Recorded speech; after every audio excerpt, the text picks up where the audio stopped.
That's what you call a box of hammers right there. Hey guys, Greg Alexander again. And again, I appreciate you coming to my channel and watching my videos. If you do like my videos, please subscribe to my channel. It will help me, it'll help you. So that being said, we had a local big bass tournament yesterday, and kind of how big bass tournament wins or operates is you can weigh in one fish every 2 hours, at 2 hours, 4 hours, 6 hours, and then the end of the day. So there's 4 periods that you can win big fish of the hour in the tournament. And I won 2 of the hours in the tournament, which was pretty good payday for a little local tournament yesterday. And I wanted to give you the keys for that tournament yesterday. I understand it is about the middle of March. The fish are pre-spawn, but there's a phenomenon that happens on these tidal rivers. It's a tidal river win. And, you know, understanding what's happening is key to winning tournaments. If you don't understand what's going on, you can still win. I mean, you could get lucky. Anybody can get lucky, or anybody can land on them, they say.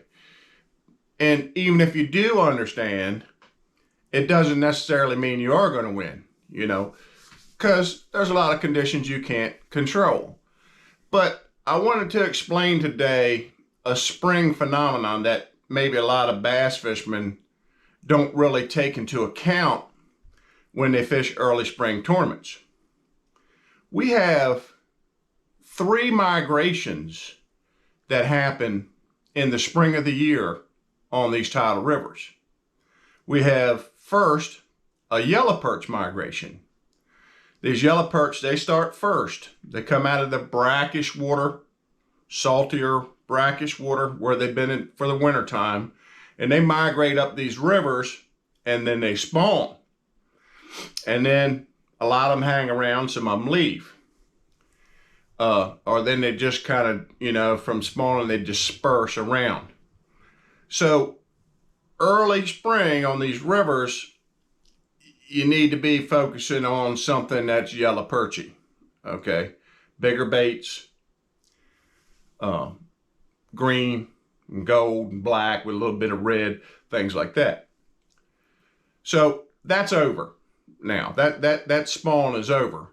But what's getting ready to happen, and is just starting to happen right about now, is the white perch run.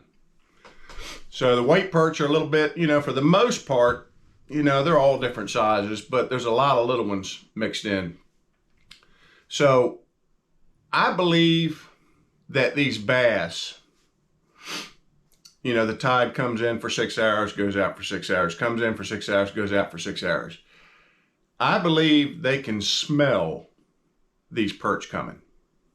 And they'll go from where they were in their little winter areas, and they'll actually either set up, like I said in one of my previous videos about pre-spawn on these rivers, they'll set up on the most obvious, big, main river structure that there is in the spring. And they'll actually go down the river to meet these white perch and these yellow perch coming up the river. Now, sometimes when the yellow perch are coming, the water's still a little bit too cold for these fish to make a big migration. So they kind of stay, you know, up the river where they're closer to their wintering areas and set up on stuff. But then by the time the white perch run comes in, the water's usually in the 50s. The fish got enough gumption to get up and actually kind of head down the river and meet them. And you know this because, you know, for years in the end of March, it was like sometimes the fish just disappeared. And you're like, what? Where'd all these fish go that I was catching 2 weeks ago? They just disappear. And, you know, it's not like a lake where you can use the excuse, oh, well, the fish are inactive and they're suspending. Because in a river, bass don't suspend because you have the current, see? So they're not going to suspend anywhere. So they still have to stay tight to some type of structure or cover that you would be throwing at. So they left. That's what happened. They left. They actually went down the river to meet the white perch. And now, over the next couple weeks or so, they'll follow the perch up the river and redisperse back to the places that they were when you were catching them so good a couple weeks ago.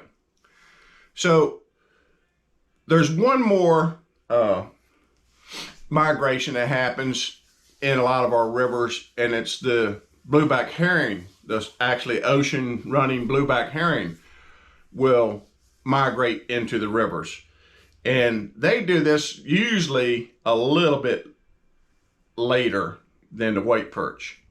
In a lot of cases, the blueback herring are actually spawning pretty much after the bass have spawned.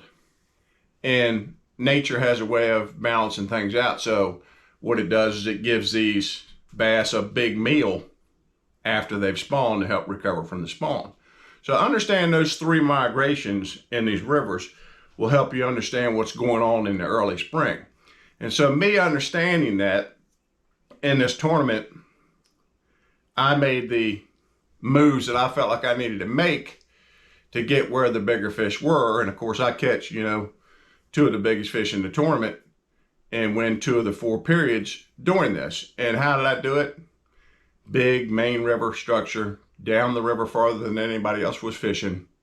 And I threw not going to say exactly which bait, but I threw a bait that looked like white perch. And I caught big fish.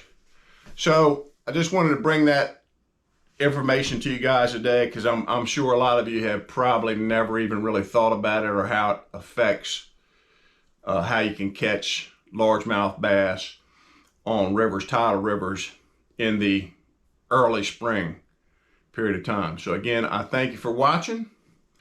Thank you for watching, and have a blessed day.